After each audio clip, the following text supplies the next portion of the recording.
So the day is finally upon us. We have seen the legs, and they are long. So long. So long. Longlegs, the greatest marketing campaign for a horror movie maybe I've ever seen in my life. So the hype was real, let me tell you. And we've been the ones preaching the hype the entire time. So we better be right, at least for us, right? We can't ever guarantee you that you're going to like what we like. But we hyped it up for ourselves, and we're here to talk about whether or not this paid off. Were the legs long or were they short? Did they not long enough? Yeah. Did they not live up to expectations? So this is by director Osgood Perkins, son of Anthony Perkins, who has 3 feature horror films under his belt previous to this, starting with I Am the Pretty Thing That Lives in the House, which was a Netflix original. In fact, it was the first Netflix original horror film, followed by The Black Coat's Daughter, a.k.a. February, and then finally we have Gretel and Hansel. So I think it is important to talk about Osgood as a director, and I think that if you are familiar with his work, then that will set your expectations correctly. Because the marketing for this movie definitely makes it seem to what I would assume is going to be like the casual mass audience that's going to come in to see this because of the marketing. I don't think this film, I think the hype is going to kill this film. Because this is not a traditional horror film by any stretch of the imagination. And while I understand the inclination of wanting to compare this to Silence of the Lambs, I think it does the film a disservice because they are pretty damn different, if I say so myself. I think they're wildly different. There is an investigation with an FBI, a female FBI agent, who is trying to track down a serial killer. No one has been able to crack the case, and she has a unique approach to the case that only she seems to be able to do. So in those broad strokes, I do understand the desire to link it to Silence of the Lambs because all of those are similar. But how this film plays out, is wildly different. Yes. So, if you are somebody who is going into this and wanting something that is very in your face and very heavily riddled with like a lot of obvious horror, where you're having things jumping out at you, you're seeing lots of extremely disturbing imagery that I think audiences are accustomed to seeing in these kinds of movies, then I think you'll walk out of this like, that was not what I wanted at all. But having been an Osgood Perkins viewer for a while, his first film came out in 2016, so I've had 8 years to understand his style. This movie is kind of the culmination of all things Osgood Perkins. And so with this film, I kind of knew what to expect. I knew it wasn't going to be some loud, boisterous, in-your-face film. I had a feeling it was going to be subtle and reserved and slower paced. And it was going to reveal things in a different way than we are used to having things revealed to us. And so with that all being said, because I basically knew what to expect from this film, I came away from it very happy. But I do think that this is going to disappoint a large number of people who really bought into the marketing, because the marketing definitely paints this as a different film than it is to a degree. I think you think it's going to be one thing, and it's very difficult to talk about this movie without spoilers But I am curious on your thoughts, because I don't know what they are, but I venture to guess very easily. But I just want to warn people to temper your expectations and alter them. Because if you saw The Black Coat's Daughter, I would say this feels like this is set in the same universe. Like, I could see this being like a spiritual sequel to that film. So, what did you think? Well, this definitely met my expectations. I think it exceeded them to an extent in some ways. I really loved the movie. I think that one thing that Osgood Perkins does super, super well is atmosphere. I think he really has such a great handle on creating this unsettling, creepy, but it's not subtle, but it's just like this baseline that runs through the whole film. And I think he does that in all of his films. Yeah. And that's something that, for me, really enhances a horror movie experience, because I do love jump scares and those like quick little like adrenaline rushes, but I really appreciate when a movie can just kind of carry the tone throughout and keep me like at a creeped out level pretty much the whole time, except for maybe some of these, heightened points in the film. I loved it. I thought it was great. I thought it was really great. And it is hard to talk about without spoilers. But what I'll say about the marketing is that I don't necessarily think that the marketing is deceptive. I think that maybe the critic, like those blurbs that are comparing it to Silence of the Lambs or whatever, I think those can be deceptive for kind of any movie. But I think that the marketing in this film really enhances the lore, and it gives so much more content to the story, which I'm really excited about looking into more and watching the movie again, because there's a whole website online that you might have seen. We did a live stream going into it. There's a bunch of coded messages that, you can definitely decode, and those, it's not a spoiler, but they're not like all revealed in the movie. Those are kind of like a separate thing. So to me, that's really exciting. I love that the viewer can also become the investigator, and I think it really makes the Longlegs universe feel very tangible and close to our own, which is also what makes it really creepy and scary. Like, it's a genuinely scary film, but not in the same way that, or not in the way that, as you said, like maybe a casual audience, casual horror movie goer would want. No. This is definitely a film that I think you probably should watch multiple times. Not that it's, necessarily super dense and you won't understand what's going on. I think you understand what's happening in the film, but I think that there's a lot that you can go into, and it's like a very rich film visually and, like metaphorically too, with what's happening in the plot. And yeah, I loved it. So I think where the film is going to lose people and what they are going for outside of the horror, which the horror, it's subjective, right? It's always going to be. What scares me or you is not going to scare, you or you, right? That's just how these things go. So I can't really tell you to what extent you will be scared. I think a traditional audience that's afraid of movies like The Conjuring will laugh at this film and think it's not scary at all. For some reason, modern mainstream audiences don't find the subtle horror like scary anymore. Yeah. The kinds of movies like The Shining or something, that's just boring to them.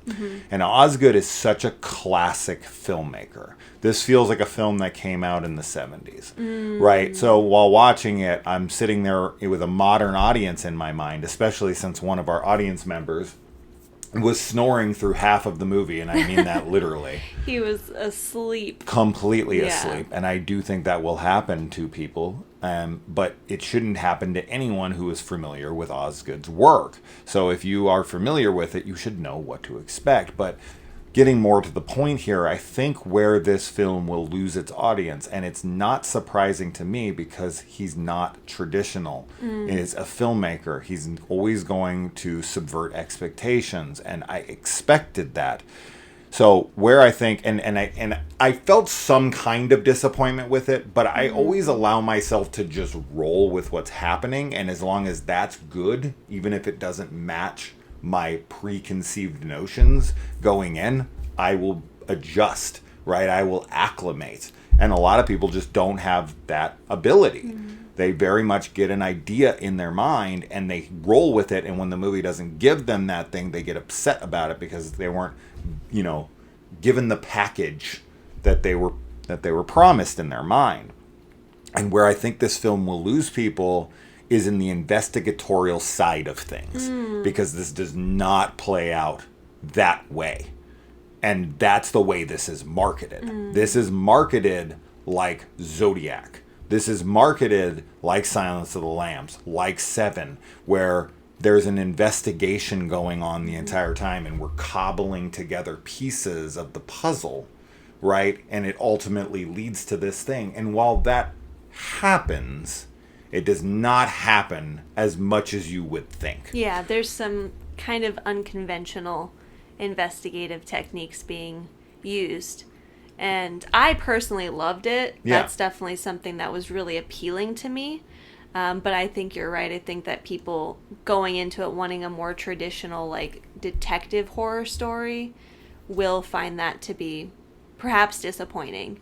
But the other thing, just to tie into what I was saying about the marketing and the added, like, lore, that's what's really cool is that you get to be the investigator. Right. And I think that's so much more rewarding. Well, not maybe so much more, but it can be. And in this instance, for me, I think it is.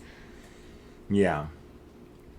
I just think that people will also, and this could be a good or a bad thing. So for me, it's a bit of both. But once again, I know Osgood's work. So I'm not surprised by it. The violence almost completely is suggested, right? You don't get any graphic violence almost at all in the film. As to where the film presents itself like it's going to show you imagery that's going to stick in your mind for years to come. And while that might actually happen, depending on the audience, it's not going to be in that very obvious graphic, horror-ish kind of way where people are like, oh my God, the gore was so intense, I couldn't handle it, I almost threw up in the theater. Nothing like that is going to happen. This is a very subtle film showing you what is very creepy imagery, but to a lot of people, that's just like, that's nothing to them. They're kind of like, that's it? That's it? That's all I get to see? And I can't see what those things are, but I don't know. Okay, we haven't talked about performances here. Micah Monroe and Nicolas Cage. They're the two major hitters here. Yeah. Micah Monroe is going to not work for a lot of people because she is like almost neurodivergent in this movie. Oh, definitely. Right? Like she has almost she basically does not have a personality. She is very deadpan, and what she kind of reminded me of a bit in this is, and she's like this in pretty much most movies, so this isn't anything new for Micah, but it reminds me of Kristen Stewart. Kristen Stewart always gives that really like deadpan approach to performances, and that's what you have. And then on the flip side of that, you have Nick Cage in this. There are some moments where I'm like, that's Nick Cage. Just like a few moments because of his voice, it kind of shines through a bit. But for the most part, he's mostly unrecognizable. Yeah. And I think, see, this is going to be one of those films. This will probably be one of the most split films of the year. Where people will be like, this is fantastic. Or like, no, that was boring. and it just did not deliver on the promises. So I'm really kind of going back and forth in my mind because, as I said, my job our job as reviewers has always been to try to convey to you guys the most accurate representation of the film so you can tell if you will like it, right? Like, I can tell you I love it, and I can tell you all the reasons I love it, but I don't find that to be an accurate representation of making you guys feel like you are to the wiser because of your own tastes. So Nick Cage's character in this is excellent, but is he going to be utilized the way you think? No, I do not think so, because I know what people are going to go into this film expecting, and it is not that at all. And I can't say anything else. I mean, when we get to the spoiler discussion, but you'll have already seen it by the spoiler discussion, so it kind of, that's why these are so difficult. Yeah, I mean, I really enjoyed everybody's performance. I think that Micah's character was a character that I personally related to in some ways, for sure. So I found her relatable, and I liked everything that she does with that character, and I thought that Nicolas Cage was terrifying. But I think you're right. I think that this film will probably be pretty split among the horror community. I also could see people finding his performance maybe even like silly at times. Yeah. That was definitely something, like, it didn't strike me as that at all. I thought it was horrifying. I thought it was super disturbing. I do think that the way that his character looks is one of the most iconic characters, certainly of this year, in horror, and maybe in a larger sense, it's a very iconic character, very memorable, and I think that's going to be one of the key things that will stand out from this film as far as imagery and things that will stick in your head. But there was definitely times where I definitely wondered if people would find it silly and over the top. And over the top, which, it's that's Nick just Cage. It's Nicolas Cage. Yeah, He's always over the top. I thought that this role, though, I mean, he is always pretty over the top, and he has a very distinctive style of acting, but this is like unlike anything I've ever seen him do. Personally, I haven't seen all of his films. I've seen him act like a crazy man and do, some pretty ridiculous things, but maybe it's part of, just the combination of how he looked and the performance, but I was just like pretty blown away by it, personally. So, yeah. So putting aside all of that shit, and I feel like, I hope I did a good enough job on selling you guys on this. Now to my opinion, and just me being, me for this film. This might be my favorite Nicolas Cage performance I've ever seen. I found it to be absolutely, like, terrifying. Like, if you met this guy, he is a fucking psychopath. Oh. That you would be so uncomfortable being around for even a second. The way he looks, the way he acts, the way he talks, everything about him is unsettling. So while I do think people will, feel however they feel, I don't really care. I mean, I hope everyone loves it. That's a perfect world. We don't live in a perfect world. I think that Nick Cage brought something special here to this film. I think that the way he plays off of Micah Monroe's character, who is very, like, reserved and kind of straight-faced. And he is the complete opposite of her. It's a great juxtaposition of antagonist versus protagonist.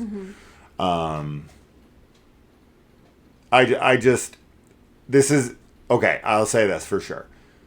This is one of those films, and I just saw it. It's only been 20, 30 minutes since we watched it. But unlike Maxine, which was my second most anticipated film, The more I thought about that, the more I disliked it. The more I think about this, the more I like it. Right? So this is having the opposite effect. The more we talk about it, when we get into the spoiler discussion, which we'll have to do tomorrow. But I just, man, I really, really hope this can resonate with the people. I just know how this is going to go. I know. I always know how this is going to go. I think even, But fuck, I think it's fantastic. Yeah.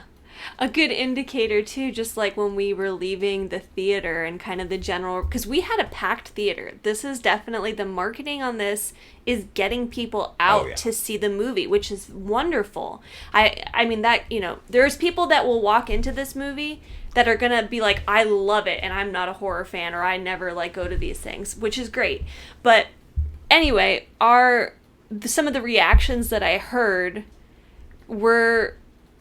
kind of like that mixed bag. Yeah. For sure. There's definitely some doubt, and just the fact that this guy in our theater was asleep for so much of the film, I think, is like a really funny and we kept having people come in and out of the theater too. Yeah. Which is really weird. Yeah. Like people kept walking in and then leaving. Yeah, I want weird. a Blu-ray of this, and I want to watch it at home where there's no interruptions. Because we also, as another side note, our chairs at the theater for some reason were loud. so squeaky. Yeah. And everyone's were. Yeah. So it was anytime anybody repositioned or moved a little, it was super squeaky and At weird. first, I thought it was part of the movie. I did. There was Did noises you? that happened in moments, and I thought there were weird voices.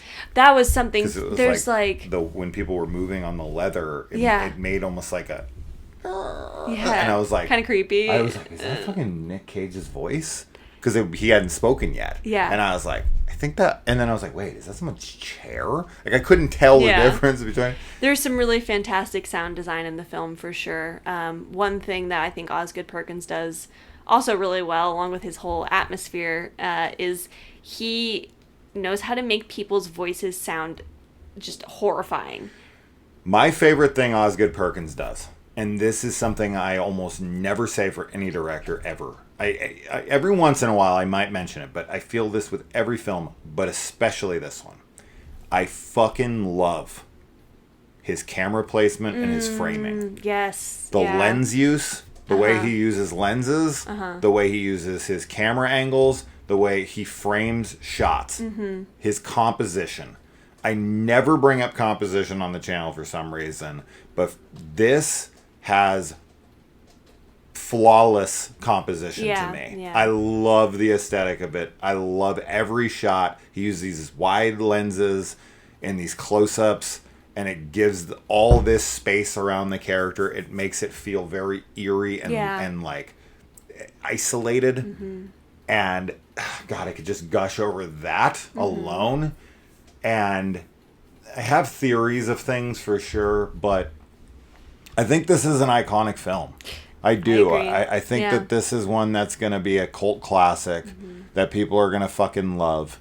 I want a 4K, Blu-ray, whatever special edition copy of this.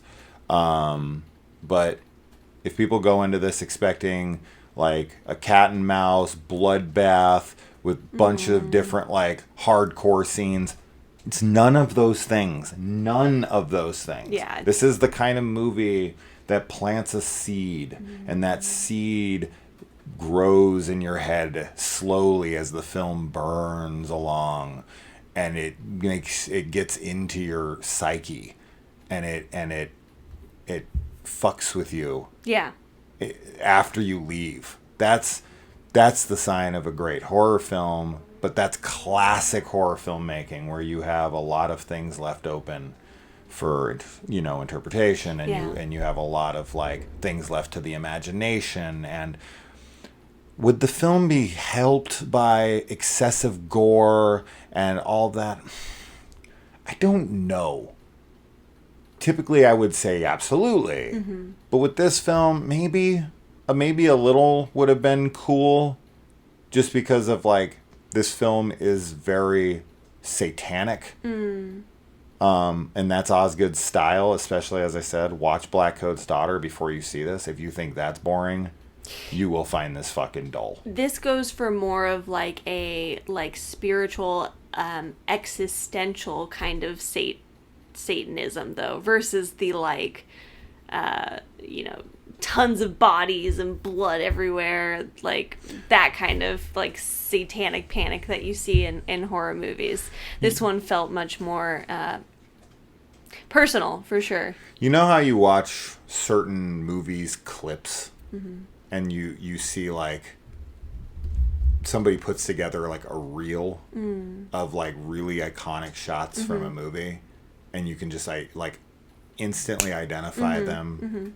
This has got that written all over it. Oh, like, absolutely. There's a few films over the last decade that just have that aesthetic ability to be clipped. And this film has so many wonderfully iconic shots to me.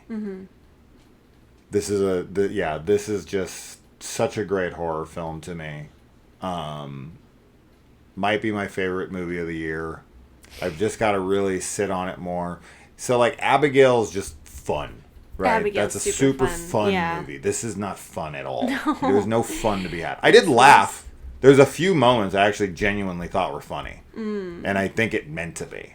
But fuck, man. I love, just plain and simple, I love the feel. Yeah, this is a vibe movie, yeah. 100%. Yeah. You just got to vibe with it. You just got to roll with it and just feel it. Yeah, I think if you can really get into the film and just let it take you for the journey, that's the best way to go with it with this one. Yeah. So it's not one that you sit there and try to play the detective like you would in Seven or Silence of the Lambs. You know, you're trying to solve it along with them. You kind of just have to like go along. So yeah, it's fantastic. Definitely, this is we always do long spoiler-free talks, and I know some people get mad because they're just like, tell us if you like it, but watch someone else. Yeah.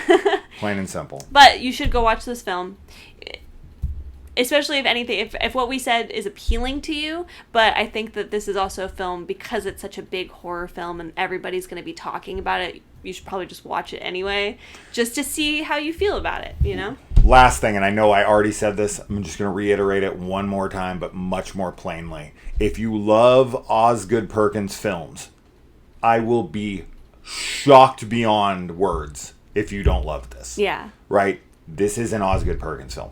Plain and simple. So to me, there's like homework that should be done prior to the film. At least watch Blackcoat's Daughter. Yeah. Bare minimum. And then if you haven't seen it, if you haven't seen a single film of his, watch that. See how it goes with you. If you're hating it, this might not be your film. I'm not saying you shouldn't see this still. I'm just trying to say that if you're vibing with that, you will vibe with this 100%. If you don't vibe with that, this is different enough, but it still has some flavor of that enough to where I'm just like, this is an amalgamation of everything that he's made before. And that's that. Anyway, all right, we're done. That's Longlegs. Long, spoiler-free Longlegs. We'll see. All right, we'll see you in the comments. Bye.